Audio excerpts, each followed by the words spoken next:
What will it take to bring back track, as the saying goes? Michael Johnson's new Grand Slam track series has staked its reputation on the idea that they can bring new audiences to track and field.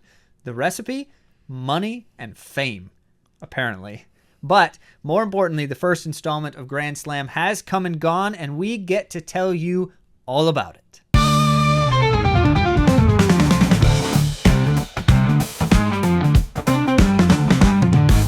The latest from the world of running, brought to you by AtoZrunning. I'm Andy. And I am Zach. And Taylor Rowe shocked the world with a new world best, should you have been paying closer attention to her. But first, some Andy and Zach updates. What's been going on? One thing. I'm just going to throw this out there. We'll see what comes from it. I am looking into re-exploring, would be a better phrase here, re-exploring how to capture point of view experiences from our races. And so, if you recall, a few years ago, those of you who've been with us for a while now know that we shot a few videos of in-race commentary while I was running a race. I recorded throughout the race, talking about the race while I was doing it, giving you some of my thinking and decision making, and it captured a few kind of fun and interesting moments in some of them. I did that RTS one, remember that? The Road Trail cool. Sand race. And we actually got on footage. I was chasing after the guy who was in first, and I was trying to kind of like sneak up on him, which is really not actually true. But we were running in trails at the time, and so it was kind of sneaky. And I had on camera, I was like pretending to be all sneaky, and he heard me and he goes, "Is that you, Zach?" And I caught it on camera. It was perfect. Right when I like shushed the camera, and then you could hear him say that. I'm like, oh, great. That was just great. So anyway, caught some pretty obscure moments. Zach has been the one to do this. I haven't tried it yet, but we are curious of your thoughts and experiences with different kinds of cameras, maybe a 360 cam. Yeah, what would be the best way to capture this with as little equipment as possible? Because I got to carry it, and I'm trying to like compete in these races. Well, definitely don't be like the guy who got in trouble and he got banned from, I think he got banned from World Majors because he had someone riding a bike next to him, filming him. You can't get he got in banned people's way. That. No, because he did. I'm pretty sure. I'll double check my facts on that, but I'm pretty sure that there was like a Insta celeb or a TikTok celeb, some sort of social media celeb who obstructed the race to get video. That's awesome. So you have to wear it or so I'm gonna something. Wear it. Bring it yourself, not a cameraman. In the past, I've just been carrying a GoPro on a stick, like just in my hand. It's like one of those short sticks. And then just turning it on and recording for a moment while I'm just holding it. I'm like, this isn't cutting it. So that's why we thought a 360 cam might be the way to go, because you could wear it and then in edit afterwards switch between showing your face and showing the race and showing people around you. Yeah, your nostrils, it really would be. But you'd have to, right? You'd have to wear it in such a way that it's not just shooting straight up your nose. So I don't know. I don't know the answer here. Maybe be like your arm, so you could get your profile, the front. I can't wear a camera and the side. On my arm. It's tiny. I thought you said it's tiny. Well, they have different versions, and yeah. I think that probably the people who might know would be cyclists, because I see a lot of them wearing. Yeah, but they can mount it on their bike. And then also ultra runners seem to be into more of this kind of stuff. So If you're out there, if you're listening, let us know your experiences and your recommendations. Right on. And in the process, I'm trying to get Insta360 to give us some cameras right now, at least to try and test some things. I think this is a unique project and certainly something that you don't see every day. And they have ghosted me entirely so far. Yeah, wow. So if you know people at Insta360... Well, you know what you should have said? You should have said you have it's unofficial, but you have the fastest marathon ever carrying a GoPro. I don't know if that's true. There is an actual... Yeah, but I don't know if that's true. What's that? Well, it's not that hard to run a race carrying a GoPro. I wasn't recording the whole time. You won the race, and it was fast. What was it? It was like... I don't know. 220 in the marathon carrying a GoPro. I think that it was the fastest. Yeah. I'm not sure. There was somebody else who had claimed that they were the fastest, and they were like 240. So. Oh, well, that's, yeah. So I guess. Or 230 something. Maybe I just have to start getting Guinness records. Yeah, there you go. And make Apply it about for that. it. We did, that's how we got a free Bob stroller back in the day, was by pursuing fastest races while pushing a pram, because the British apparently make the Guinness records. And then Bob was like, yeah, we don't actually really care about that, but we'd love you to take some pictures with our stroller, and then we'll give you one. And we were guest bloggers and stuff. Yeah. That was a funny thing. This cool thing you're doing, yeah, that's not interesting to us, but take pictures. Well, maybe that's what you should say with Insta360. We'll see. Yep. Okay, so all of that to say, we're on this journey. Recall where we're at now. Andy is in the process of building her body's strength back up, and Zach slowly. is right now. I'm starting to now set my sights on December 21 when I'm running the pro race at the Marathon Project, and that's really exciting. And so we're kind of thinking of ways to, like, how can we capture more content in the journey along the journey. And so that's the kind of stuff we're up to, and we'll keep you posted. In and along the journey. It's quite a journey. So over this past weekend, Grand Slam Track had its inaugural event. They have a 4-meet series planned starting in Kingston, Jamaica with number 1. And it was very interesting. It was. Here's the deal, folks. I'm sure many of you have seen reactions to the Grand Slam Track, or at least headlines that were like, oh, poorly attended. Is it failing? Blah, blah, blah. Oh, yeah. Here's the deal, folks. It was so fun to watch. Yeah. If you are a track fan and you want this thing to survive, watch this stuff. It's so good. You can watch it for free. I mean, it's so like well done. It's on like all of the main, like NBC's covering it and stuff. I guess you probably have to have a Peacock subscription and watch it on NBC, but yeah. I thought, my personal opinion is that it was extremely well done. And there were some things, obviously, that were shaky about it, like some of the camera angles and whatnot. But the star literal factor, shaky camera the angles. actual runners, this is what I love about this series. Michael Johnson is elevating the athletes, the runners. So they're getting good races out of it, which is the whole point. That's what makes it entertaining. So the fact that a camera is shaky here, there's a section that's empty in the stands over there, I don't care about that.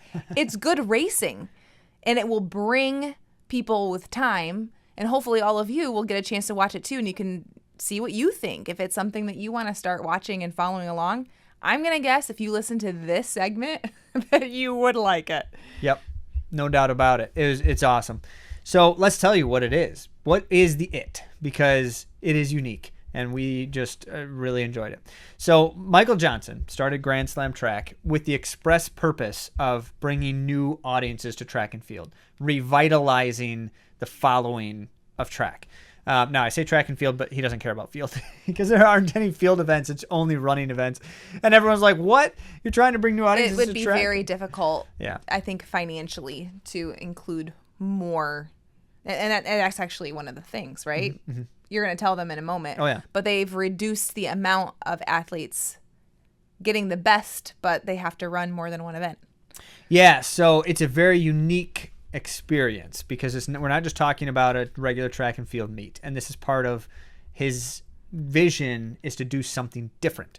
And here's what he's doing. So they have a series, 4 meets, and it's not necessarily, most of the 4 meets have these certain athletes that are contracted to run all of them, and they are kind of the headliner athletes. And so in each of the events, there's 3 or 4, essentially, although there are a few instances where some couldn't commit to the whole thing. Anyway, so he's got all the best. He's got Sydney McLaughlin-Lavroni doing 400s and hurdles and 200s and all this stuff. And she's obviously the best of all time. He's got all 3 Paris medalists from the men's 1500. All 3 contracted for the whole season. So gold, silver, and bronze medalists. Like, that's serious. How did that happen, right? He's got the gold and silver medalists in the men's 800 contracted. Like, this dude made it happen. And those are only a couple examples. There's a whole bunch because there's more. money. There's actual real money. That's the key, right? So now here's how the breakdown works. Athletes have to run 2 events at each meet, and it's intentionally set up so that they're not necessarily their strong event in both of them. So you have, for the short distance, they call it short distance, but it's still distance. The short distance is the 1500 and the 800.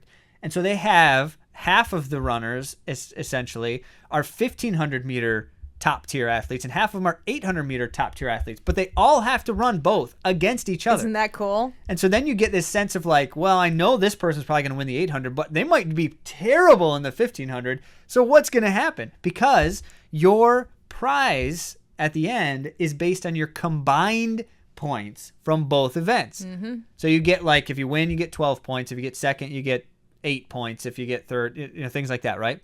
And so the better you do in both events, the better you do overall. And we'll talk about the money in a moment. And so now the athletes are incentivized to do things that are outside their comfort zone, which creates a unique viewership experience, because it's no longer like, oh, Jakob Ingebrigtsen's running, so he's probably going to win. He's going to do the same thing he always does. No, because you got to do something different than what you normally do. It's awesome. Sydney McLaughlin-Levrone has like every single world record in the 400 hurdles, but she also has to run an open 400. And some of the women are better 400-meter runners than her. And so how... well, are they, though? No. But that, in theory, they should have been. Gabby Thomas has to run a 200, and then she has to run a 400 against Marilady Paulino, who is, the dominant 400-meter runner in the world right now. So you get the idea that he has created a kind of spectacle that you don't see anywhere else in track and field currently. And that is powerful. It is cool. Now the question is, how would he actually get these people to be willing to do it, these racers to be willing to do it? And that is where he's breaking down barriers, because it's all about the money. All about the money. So first, if an athlete agreed to all 4 meets, they're getting paid some serious bucks to show up and do that, because that's a big commitment. And we're talking athletes racing when they don't normally want to race. Yes, big commitment. And so 3 or 4 athletes in every event group is committed to the full season. They're getting paid serious money. Everyone else who commits only has to commit to a single meet at a time. They still have to run both events, but only one meet at a time. And they're still getting paid to do that. Okay? He's capped every race at 8. So if you're sprinting the 100, there's 8. If you're running the 5,000, there's 8. So it's a very small field. They are the world's best. And make no mistake, these are top-tier world-class athletes. And then what he's done now is he said, okay, so I'm going to pay you to show up. That's one thing. But also, I'm going to pay you regardless of your finish. Every of the top 8 finishers, and there's only 8 in each field, get paid a cash prize for their place. The lowest cash prize, if you get last place in your combined event total, you get $10,000. In addition to what he's paying you to show up. And as you know, that is really good for running. That's really bad for every other sport. But in running, to lose a race and get paid $10,000, that's good. Now, it gets better, okay? 8th place, $10,000. 7th place, $12,500. So it's just a little bump. But, you get $2,500 for just beating one person. That's not bad. Okay, now how about 6th place, $15,000. Now we start to jump. 5th place, $20,000. 4th place, $25,000. 3rd place, $30,000. 2nd place, $50,000. And if you win in each meet, it's a different prize pool for every meet. If you win, the combined total for your event, you get $100,000. In addition to what he's paying you to show up. Woo! Do you ever see this kind of money in track and field? Never. As a matter of fact, you can lose his meet and get more money than many years winning the Diamond League. Like the league. That's amazing. Right? So that's how he got the top tier athletes, because he's paying them serious cash. What? Amazing. Okay, one quick note. What if you tie? Because if you win one day and get second another day, and the other person who won got second the other day, then you have the same number of points. So what happens if you tie? Well, there's 2 different tiebreaker considerations. The first is whoever had the highest finish between either of the events wins the tiebreaker. So if you got 6th and 6th and someone else got 4th and 8th, the 4th and 8th person is going to win the tiebreaker because they finished 4th as their best and you only finished 6th as your best. So that's the first layer. Now, the other is, let's say it's the same. So let's say you got 4th one day and 8th the other day, and someone else got 4th one day and 8th the other day. So same points, but just in opposite days. Then the tiebreaker goes to cumulative time between both events. Who had the fastest cumulative time, which is kind of cool. That's a neat little thing. I think it's cool. So you could win extra money by tenths of a second in theory with some of these things. And so here's what you've got now. The stage is set for understanding Grand Slam track and why the format is a little unique, which is awesome. There's serious money on the line. First and second place is a $50,000 loss. If you lose one place, you lose $50,000. That's if you're running for the win. Yeah, if you're running for the win. And so that matters, right? Like now the stakes even are second high. to last is like there's $2,500. Yeah, all I have to do is beat that person $2,500 to get $2,500, or sometimes it's like $5,000. If I can just run a second faster and catch her, I get $5,000 more. Like that's worth it. That's worth it to me. Totally. Except for if you're Josh Kerr, apparently it wasn't worth it to him. Oh man, don't be hating on anyone, Zach. So that's exciting, right? Mm-hmm. It just adds to the energy, and then you just know like day one is only one of two events. They've got another one. And for a lot of these runners, it's like, I know this is not the strong event for that runner, but day two, oh man, he's coming back. So we got all of that going on. So here's what we're going to do. We're going to tell you the distance side events. We're not going to talk about the sprints, even though they were terribly exciting. Can I just say, well, okay, since you're not going to talk about it, I'm going to start with it. I'm going to start with the one I want to say. Can't. I do want to just at least mention this because I was amazed. Gabby Thomas won the 200, which was not surprising at all. And then she had to run the 400 the next day. Against the gold medalist, Olympic gold medalist, Paulino. And she won in the 400. She didn't win. She was second. Oh, she's second. Nasser won, but she won over Paulina. Paulino. Paulino. I thought that was phenomenal. Yeah. Because we haven't seen Gabby Thomas do that. No. Gabby Thomas, what did she say? She hadn't run a 400 in like 6 years? Yeah. But she showed up big, and she ended up winning the combined. Fast. So she was the $100,000 winner between her 400-meter run and her 200. Yeah, so. Running one of the fastest times by an American. Yeah. Ever. Like, it's not, she's not running slow. That is very interesting. It's very interesting. So you can see we are very excited. Yes. Now let's talk about the men's short distance. First up. Men's short distance were the 1,500 meters and the 800 meters. They ran them in that order, one day and then another day. The competitors were as follows.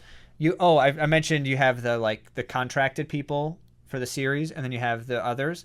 They call those the racers and the challengers. So the racers are contracted for the whole series. The challengers are just contracted for that one meet. That doesn't mean they won't be at another one, but they might not.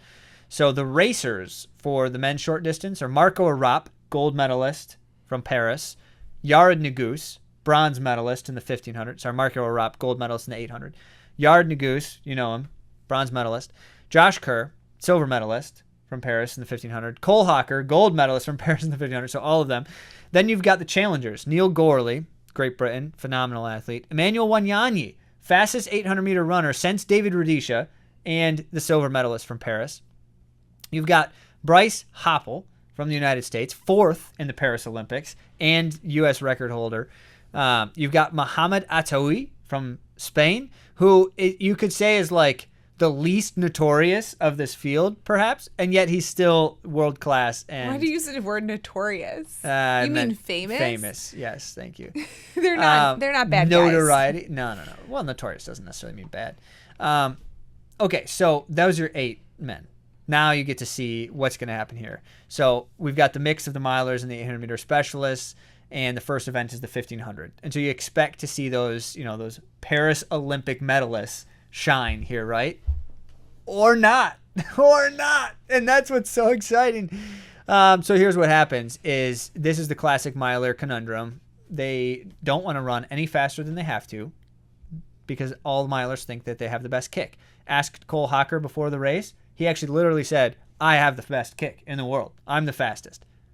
And then he was proven wrong. but That's how why wrong? it's dangerous to play that game when you're with a bunch of fast guys. So it wasn't like they weren't crawling. It was reasonable, and that the milers were smart. Don't let the 800-meter runners be there in the last quarter mile because those guys have fast legs. They obviously have fast legs.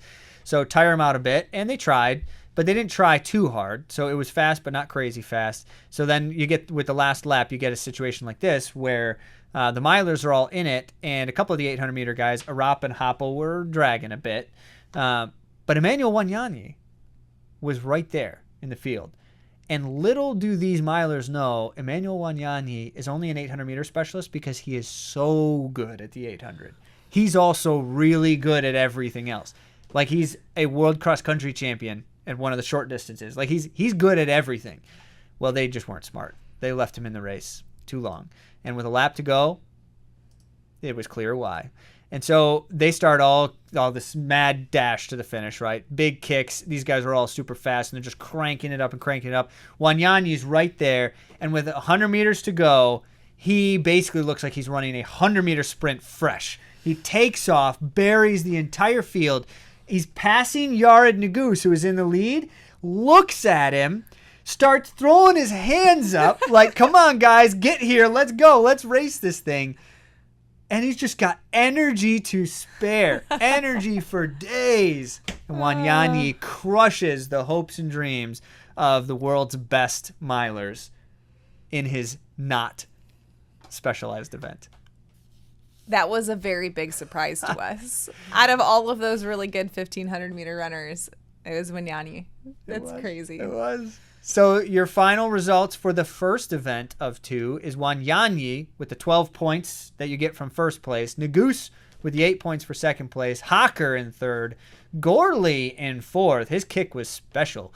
Josh Kerr got buried down in fifth, and then you have the 800-meter runners, Arap and Hoppel, and Ataui, who is a kind of 800-meter, 1,500-meter. He's bounced back and forth over the years. He struggled a bit this weekend, but Arap and Hoppel, predictably, were a little bit further back than everybody else. But Hoppel ran a significant 1,500-meter personal best to do it. Good for him. And by the way, Wanyani also ran a big PR as well. I would imagine so. Yep. So there you go. That was day one. That was event one. Now, let's talk about event two in the 800. Because now here's where it's like, all right, first, the fact that Wanyani won day one really sets him up as the favorite here because he's the fastest 800-meter runner in years in the world. But Marco Arap has beat him many times. And so now it's like, all right, what does Arap do here? He took sixth in the 1,500. So he absolutely has to win the 800 if he wants a chance at some good money. And likely Wanyani is going to be first or second here. It'd be unlikely to bet against him. So maybe he's a guaranteed, first place, but let's find out, right? So Arap just goes straight to the lead and just guns it from the line. And all those milers were just left in the dust. So what you get is Marco Arap gunning it to the front. And Wanyani goes with him. But it's hard to keep up because Arap is like sprinting. Bryce Hoppel knows what's up. He's raced these guys many, many times. So he goes up there. He doesn't latch right onto them, but he stays close. So the three 800-meter specialists just take off, and everyone else is just left in this little chase pack that looks like a gang of Peanuts characters trying to keep up with the thing. It's really funny. So, and that's just it. That was the whole race. Arap just goes, and no one can catch him. He wins it. Wanyani stays close, but not close enough, and Hoppel comes in third. Somewhat distant at that point, but still ahead of all the milers. And Neil Gorley, once again, the best of the rest, with a fourth place finish. I tell you what, Neil Gorley made some money this weekend. So you had really exciting stuff. Clearly, Wanyani takes the $100,000 prize purse with the surprise upset day one. But I tell you what, Marco Arap did just enough day one because his victory in day two meant he got $50,000. Yeah. Another lesson that you need to keep working for every place that you have in this series because you don't know how things will pan out. And if he would have just kind of 1,500 is not my race. I'm not going to win this one. I'll just save myself for tomorrow.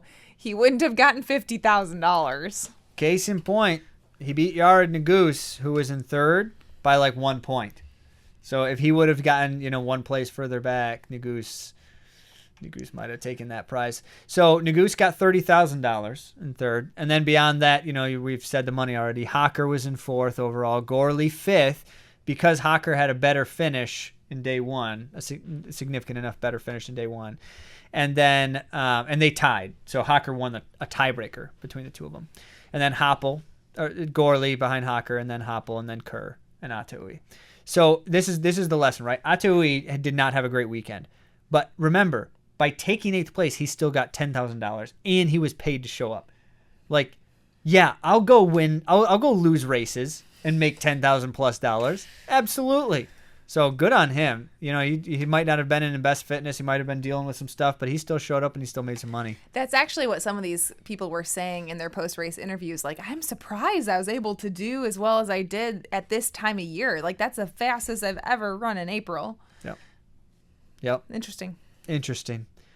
And these are close, because there's only 8 runners in the field. These are close scores. Like, Hoppel was 6th, but he was only 3 points away from 3rd. So if he would have been able to have just a little bit better 1,500 meter run, he would have taken $20,000 more money. Like, it's just crazy stuff. All right, let's talk about the women's short distance. How about that 800? So the women did the opposite order: 800 first, then 1,500. Yeah. Do you want to go ahead? Yeah. So I'll tell you the runners, and then Andy's going to tell you about the race because I wasn't able to watch it. Diribe Wateji was. Let me go through the racers first, and then the challengers. The racers were Diribe Wateji of Ethiopia, Nikki Hiltz of United States, Jessica Hull of Australia, Mary Mora of Kenya. So remember who these people are. Wateji, Hull, and Mora are all Olympic medalists. Hiltz is one of the top performers, world indoor champion, like all this kind of stuff, right? Jessica Hull is like the 3rd fastest all time 1,500 meter runner. 1,000 world. 2,000 world record. 2,000 world record. And so you've got these racers are top tier. But then the challengers, no joke here: Susan Ajore of Kenya, Sage Hurtaklecker of USA, Heather McLean of USA, and Natoya Gould-Toppin of Jamaica. Home court advantage, home track advantage. Cool stuff. It was really fast. It was a fast race. The 800. They went out looking for that money. I really think it was a high motivator for this one. Plus, all of these runners, as in the men's short distance, are just really fast. Like, they can close and they can take heat for a long time, because at this level, these runners have to be able to run races in any form or fashion, going out hard, closing hard. So they're strong. This one was a big surprise. It was an upset for sure. It was the milers who ended up showing up in the 800, and it was Nikki Hiltz for the win. Well, Teji for second, who's also a miler. Although she was an 800 meter runner. Okay, beforehand, previously. She moved up in distance not long ago. And then Jessica Hull, who usually does the 15 and the mile. Very surprising. First 800 meter runner to show up was Sage Hurtaklecker. So that was interesting. Yep. And then Ajore, and then Gould-Toppin, and then McLean, and then Mora. Which Mora, that's a big surprise, because we would have perhaps expected her to win this one. Yeah, but something was up, because then she did not run the second event. Maybe she's sick or something, or could be injured. But also, I'm pretty confident. Yeah, I'm pretty confident that there's some contract language. They don't get much money if they don't run both events, and so there's some penalty in the contract if you don't do the second event. And so it had to have been serious enough. It had to be serious, yeah. So I feel bad for her. Yeah, bummer there. Okay, so you've got the upset. That was an upset. Nikki Hiltz for the win. Who is a better 1,500 miler than 800 meter runner. So going into this race, the 15, Hiltz is looking good. No, so here's the thing, right? You would expect the 800 meter runners to perform particularly well on that first event and not as much in the second. So now everyone's thinking like, oh, it's just a guarantee. Like Hiltz, Teji, and Hull are probably going to take 1, 2, 3 in the next event too. But here's the challenge. So Hiltz winning the 800 would have been significantly more to her benefit if Teji and Hull did not perform well in the 1,500. or in the 800. But since they all performed well, now you have this challenge of they've got to do it again day 2 in the 1500. And so what's the strategy here? Because remember the tiebreaker scenario. Hiltz wins 800. If Welteji wins the 1500 and Hiltz takes second, they're tied for places. And so then it comes down to cumulative time. And they were only separated by 600ths of a second in the 800. 600ths of a second.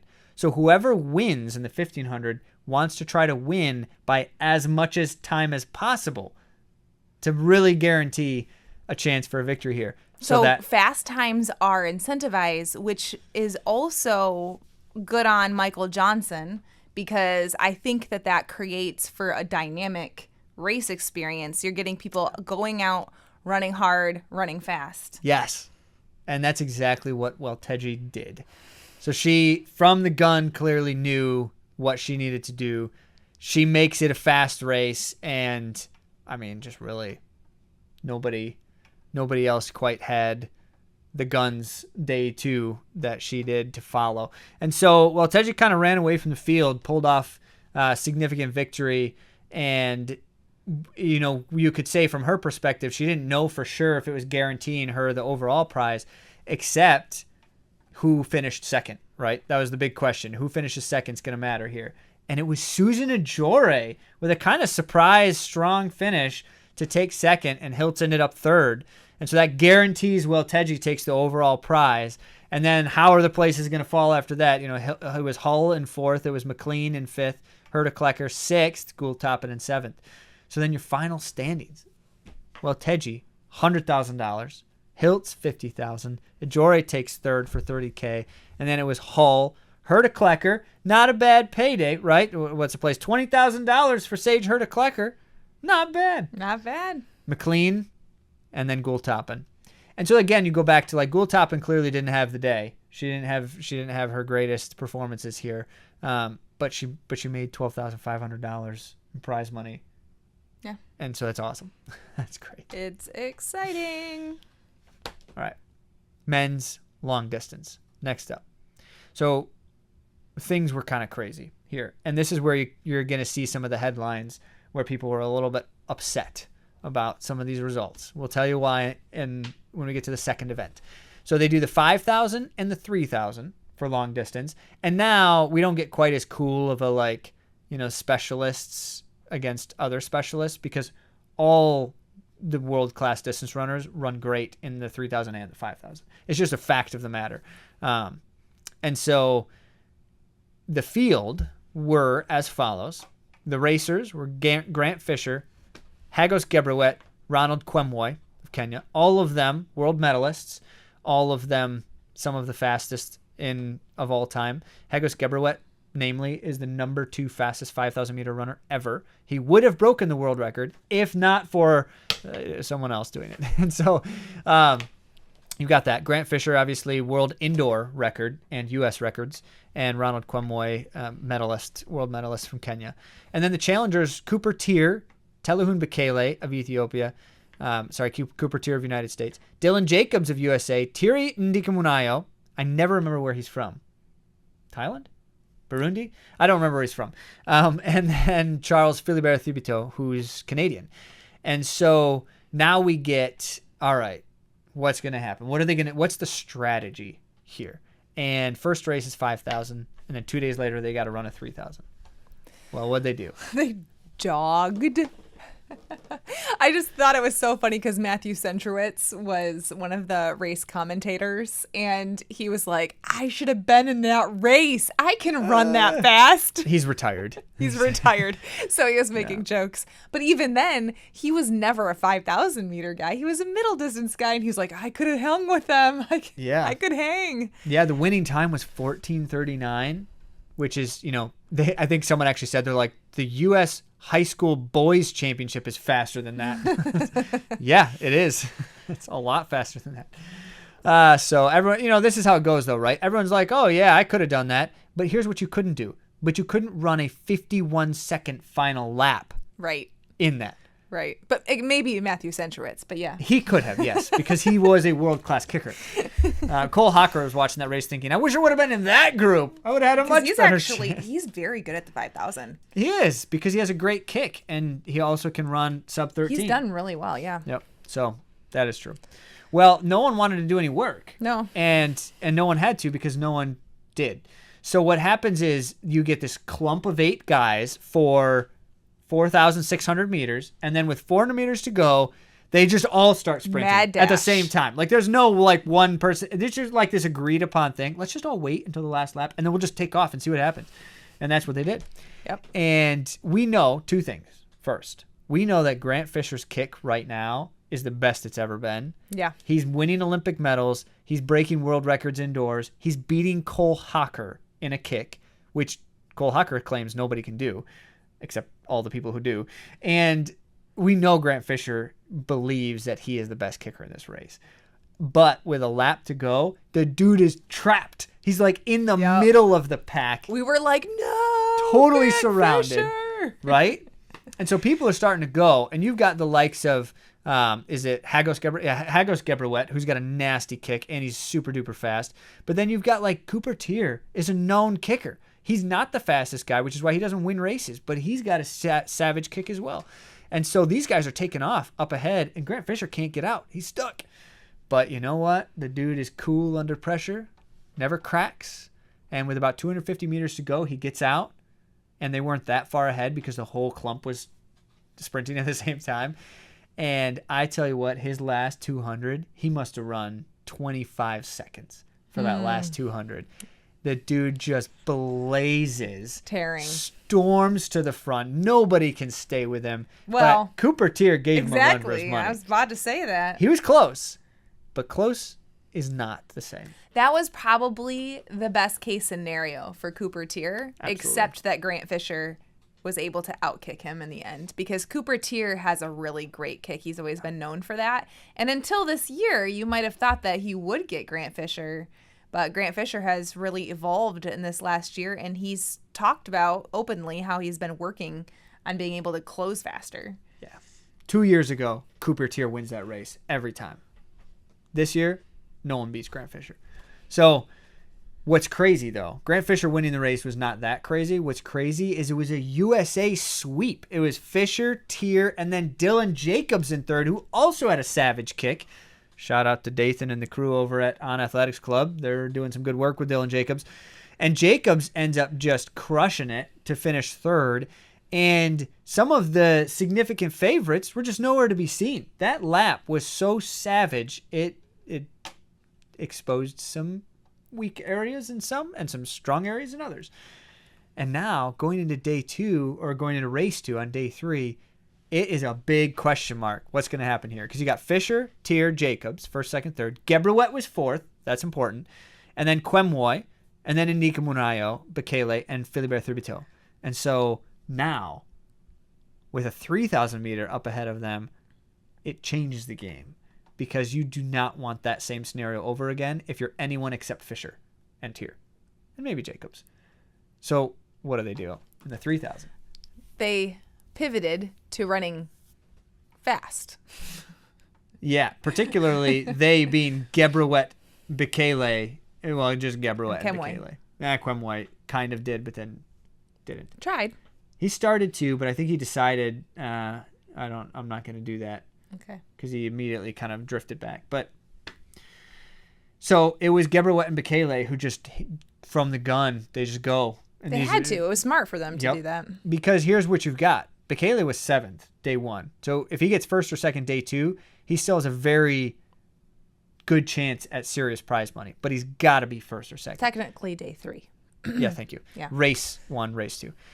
Gebrawet was 4th, race 1. And so if he wins race 2 and like Fisher and Tier don't get in the first couple of spots, then he might win the whole thing. And so he's banking on the right move here. But keep in mind now, remember that the tiebreaker is a cumulative time tiebreaker, because if he has a tie with Grant Fisher, they both finish first in a race. That means it goes to cumulative time. So he needs to win by as much as possible as well. So Gebrawet knows what he's doing. He guns it. and nobody else could keep up. Bekele started to, but even then, late in the race, and this is only 3,000 meters, Gebrewet dropped him, and he ended up putting like 5 seconds on him in a very small amount of time. So Gebrewet's definitely gunning for it. He wins the race, no problem, easy. Bekele, no problem in second because no one else was anywhere close to both of them. And here's where you get the headlines. Everyone was furious. What was Grant Fisher doing? Why didn't he go with them? He didn't even try. Like, literally didn't even try. Just stayed back with the pack. And the answer, Grant Fisher in a post-race interview gave himself. He said, I didn't need to win that race. I won the first one. And those guys were in 4th and 7th. All I needed to do was take 3rd. And I would win the whole thing. So why would I run any harder than I have to? The strategy. He's a thinker, isn't he?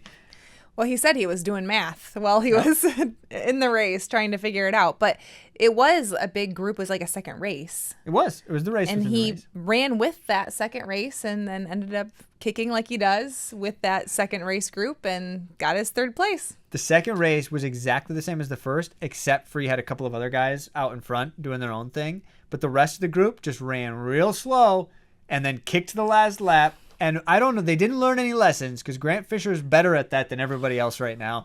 And so he did it. He did it again, and he finished 3rd, but he won the first day. And Gebrewet finished 1st, but he was 4th the first day. And that 1 point difference is why Grant Fisher made $100,000 and Gebrewet made $50,000. That's it. $50,000, and it was 1 point. And Gebrewet's looking at day one over and over in his head, and he's thinking, $50,000, and I just needed to just be a little smarter. I just need to be a little smarter on day one. Yeah. Bummer. How crazy. But how excited are we for Grant Fisher? How excited are we? Grant Fisher made the money, showed that he is in rare form, and if he keeps this up, this dude's going to gold medal, Andy. Gold medal in September in Tokyo. Let's go. All right, so here were your final standings between the two events. It ended up being Fisher for 100, Geb for 50. Cooper Tier made $30,000. Yes, Cooper Tier. Because of his nasty kick on day one. I love it. Bekele, he did some good work, made $25,000 for it, that run on day 2, or race 2. So good work on him. And then Dylan Jacobs, and what am I up to? 5th. He made some good money. Ronald Quemoy, Tyrion Dikamunayo, and then Philibert Thibiteau in 8th. And once again, as we keep saying the whole time, 8th place, but you're still making money. So I'll take it. For sure. Now, this is the women's long distance events. It was the opposite timetable of the men's. So they had the 3,000 first and then the 5,000 on day 3. And they had some issues. Zach put a note here that I wasn't expecting, but it's true. They had some issues. So if you do go back and watch it, they were saying the wrong people's names as they were stepping up. There must have been just some producer They're just out of order issues going on there. But yeah it's out of order. But that's a random side note. Competitors in the women's long distance were as follows. The racers were Agnes Ngetic of Kenya, who holds the world record for the 5K and 10K on the roads. You've got Sige Gebresalama, who is notable, but medalist, but I don't have much of a list of things here. You have Elise Karani of the United States. You have Nozomi Tanaka of Japan, who holds every Japanese record, and all of them and everything. And so then for the challengers, you've got Ejgayehu Taye of Ethiopia. So remember, the challengers don't mean that they're like not as good as the racers. It just means they're not contracted for the whole series, right? Because Ejgayehu Taye of Ethiopia is like the number 4 or 5 fastest 5,000 meter runner of all time. And she's done it like multiple times. She's one of the top 10 fastest 10,000 meter runners of all time. So Taye is a real threat. Helen Loban of Kenya. Emily Infeld of the United States, who was a last minute fill-in days before the event. One of the challengers wasn't able to. And so somehow Emily Infeld got the call. Well, they said that they have a list of alternates. There it is. So she was an alternate. She got the call. She showed up. And then Whitney Morgan of the United States rounds it out.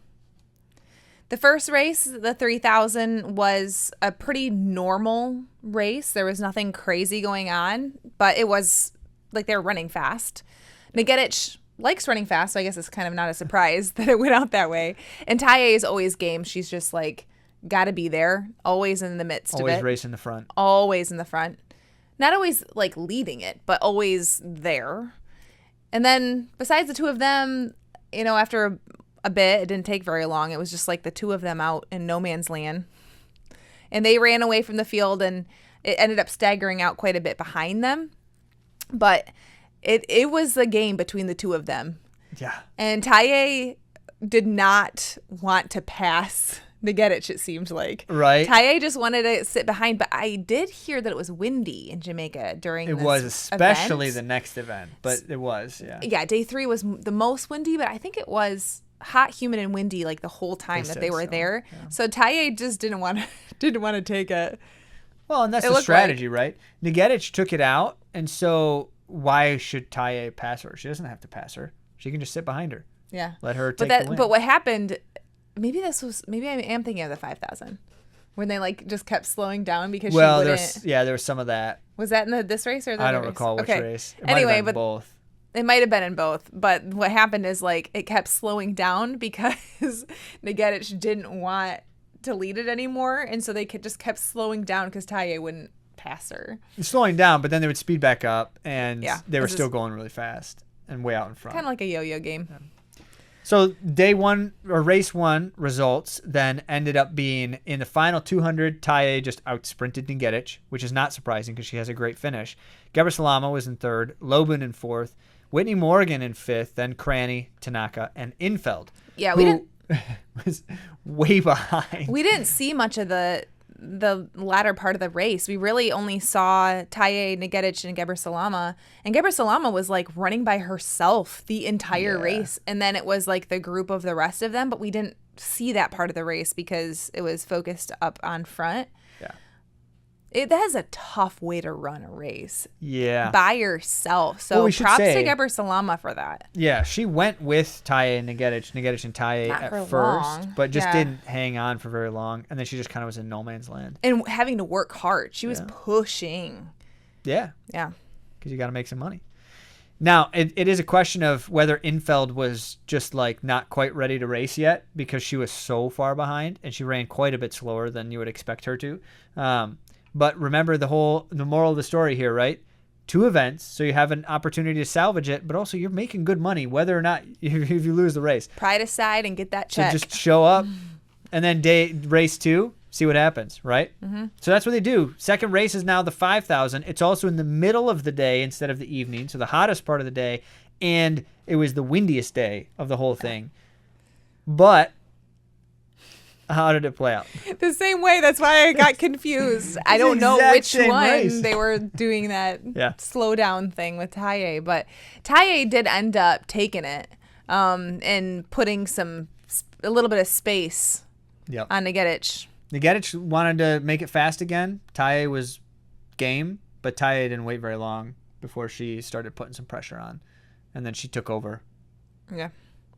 And the result, Taye, Nagedich, Gebrselassie. Same 3. But then, get this, it was Infeld who ended up getting 4th place in this one. Right? So over her countrywomen, Cranny and Morgan, who are Olympians. So showing up big, the alternate. I mean, so is Emily. She is as well, but she had hip surgery like me. She's been through the ringer in the last few years, and just to see her emerging like this is a thrill.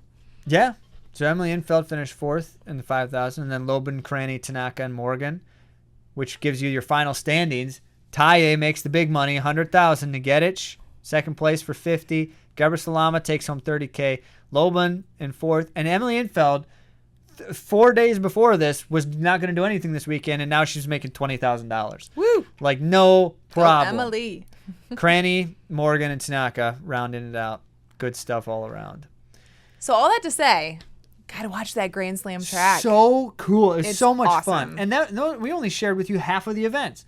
Yeah. All the events were that exciting or more.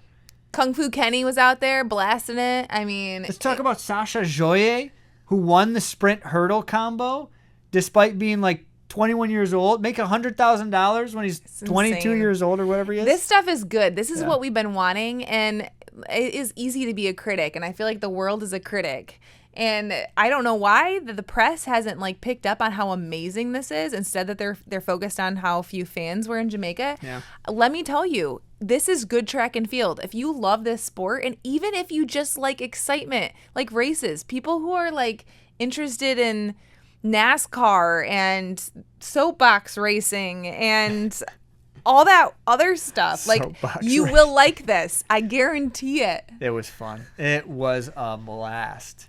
And we were just watching it on TV in our living room. How cool would it be to go to one of these? We actually looked into it, but it won't. I don't think it's going to happen this year. Not this year. But Grand Slam track's here to stay, hopefully. That's what we're hoping. That's what we're hoping. Because so they're tell spending your friends who love so track. much money. They are. That's why I want them to succeed, because it's like they put in all this investment. I want it to pay off. Well, there's a couple more things to talk about here before we wrap it up, because there were other things going on over the weekend, just not nearly as exciting. Although, actually, the Cherry Blossom 10 miler, which doubles as the U.S. 10-mile championships, road championships, was also exciting, quite, especially Taylor Rowe. You're just going to come out with it. Just straight up, let's talk about this exciting stuff. All right, in the women's race, Taylor Rowe was a high schooler not that long ago. I feel so old. Like Taylor Rowe. She did run in college. She did. Yeah. It just feels like not that long ago. She's new on the scene, in the pro scene. New in the pro scene. Just a youngin'. Getting a world 10-mile road best for a women's only race. 49:53. 49:53. Come on. So fast. Hi, I'm a pro. I'm new here. Let me just get a world best. Now, let's put this in perspective here. How fast is this? First, she got the world best for women's only. Now, it is true many women have run faster than that just in their half marathons. Like those top tier women half marathoners are running under 65 minutes. They're doing this kind of stuff all the time. But there aren't that many road 10-mile races to begin with, and women's only in particular. And so she takes a significant amount of time off the previous best, which is by itself is impressive. But also, en route to that, she runs a U.S. 15K road record, a U.S. 10K road record, and her 10K split en route to her 10-mile is like one of the top few fastest 10,000 meter times, period, on all surfaces. It does not get more incredible than that. Go Row. That is so exciting. I wonder if she'll be at the 25K championships in Grand Rapids. Yeah, well, this is her second road championship in a handful of weeks. She did the half, she did the 10. Why not the 25K? Looks promising. Yeah. Well, she made $30,000 for her efforts, which is a hodgepodge of randomness because it's like money for running that fast, money for getting a record, money for getting a couple other records, money for winning the race, like a whole bunch of stuff. Now, we just talked to you about like you could get third in Grand Slam track and get $30,000, and she had to like set world records. So that is just another example. That's pretty good though for road scene. Especially when it's it's not a marathon. She just won the half marathon championships and made like $20,000. Like you're able to make a lot of money on the roads if you're winning all the races. Yeah, it's pretty exciting. She was over a minute ahead of second place. So to put this into perspective, she's running with Fiona O'Keefe, the U.S. Olympic trials champion in the marathon. She's running with Emma Grace Hurley, who's excellent on the roads, and she beats them by 1 to 2 minutes. It's crazy. She was not even halfway into the race when she had dropped the entire field. Wow. She's just running so fast. That is impressive. Yep. And it's not even that fast of a course, is it? I thought DC is... So one of our athletes was there. He was running it, and he said, "Yeah, it's a good course. Okay. It's a good course. It's pretty much entirely flat. There aren't a ton of turns." Okay, great. Yeah. Well, that was exciting, but there's also excitement on the men's side. Yeah. So in the men's race, you had a U.S. record, but a really weird roundabout way of it happening because it wasn't the guy who won the race. He won the U.S. championship, but the guy in second got the U.S. record. How does that happen, Zach? How does that happen? Charles Hicks won the race. Charles Hicks has dual citizenship with Great Britain and the United States. Previously, he competed for Great Britain. You can do that. As a dual citizen, you can choose who you compete for. But you have to choose, and then you have to go through a process to switch it. And he's only in that process. It's not finished yet. And apparently, when you get to a certain point in the process, you're able to compete at a U.S. championship. but they won't give you records. And if it's a U.S. championship that determines a team, then you can't compete at it. So it's like super weird. So confusing. So he's like, partly? You can be the U.S. champion, but you may not hold a record. Right. So that's exactly what happened. Charles Hicks won the race. A second behind him was Alex Mayer, who won the U.S. half marathon champs not long ago. And a second apart means both of them beat the previous record. And Alex Mayer is the one who gets it officially. Yeah. So 45:15 is the new U.S. record. And Hicks was just 1 second faster in a very impressive performance.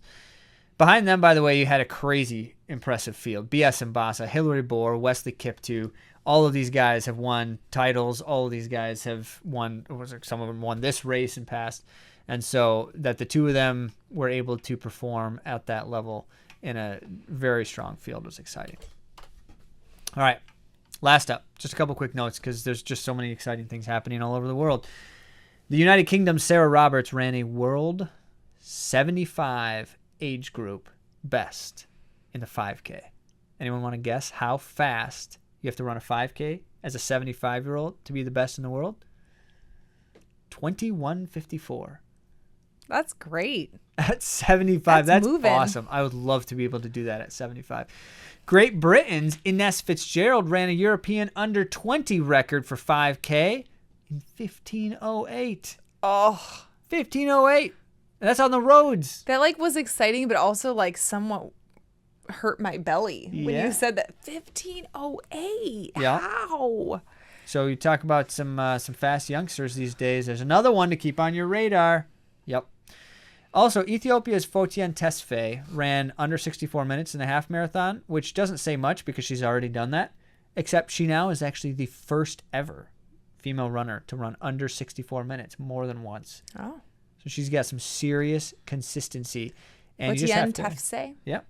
So keep your eyes peeled for Tesfaye in the half marathon distances because she's got some creds. Yeah. All right. Before we do our weekly game show with the AI trivia game show, we have a couple A to Z runner updates. Indeed. At the Mount Charleston Marathon, held near Vegas, we had Robert run almost a personal best, seconds off. It was a very impressive performance. We had Craig run as well and had his strongest marathon in years, kind of. I guess by time, one of his strongest marathons in years. Very impressive. Cherry Blossom, 10 mile. We mentioned that. Kyle ran that. Mm-hmm. It was a hot and humid day. So the fact that those people ran as fast as they did under those conditions is especially impressive. And then the Bentonville half, Erin ran first in her age group. And Mary ran the Do Not Stop donut. It's actually donut for do not stop. Do not stop. 5K. Donut stop. Uh-huh. And was first overall woman in the 5K. Nice. Yeah. Well done, Mary. And good luck to Martha running the Big House 5K this weekend as well. Always a fun time running in the Big House. All right. Are you ready? I'm ready. Okay, so well, am I though?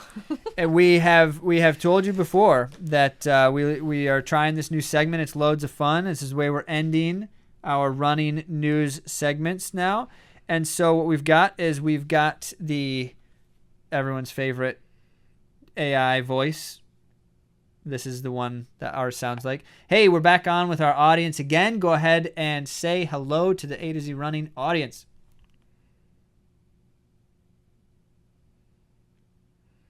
It's thinking. Did you hear me? It's not doing anything. Why is it not doing anything? Technology. Okay, we're going to try that again. I haven't looked up any Boston info. Hey, we are back with the A to Z Running audience. Go ahead and say hello. Hello, A to Z Running listeners. Great to be here with you all. Sorry, there's always kind of some amount of lag between when we finish talking and when the dude here says his thing. Okay, so as we have done, we are going to ask you to give us some trivia questions. The Boston Marathon is coming up soon, and we're very excited about it. And so we're having our trivia focused on that currently. We would like you to give us a question and 4 possible answers. and we will try to guess as what we think is the correct answer. And for the trivia, for the Boston Marathon trivia this time, what we want to do is we want to do trivia about the event, not about the finishers this time, but about the event itself. So come up with one question for us to start us off. Absolutely. Here's a question about the Boston Marathon event itself. In which month is the Boston Marathon traditionally held? 1. March? No. We got to stop you there. That one's too easy. Give us another one. You just get it right. I want to get one right. No, give us another one. All right, let's make it a bit more challenging. What is the name of the famous hill that runners must conquer around the 20-mile mark of the Boston Marathon?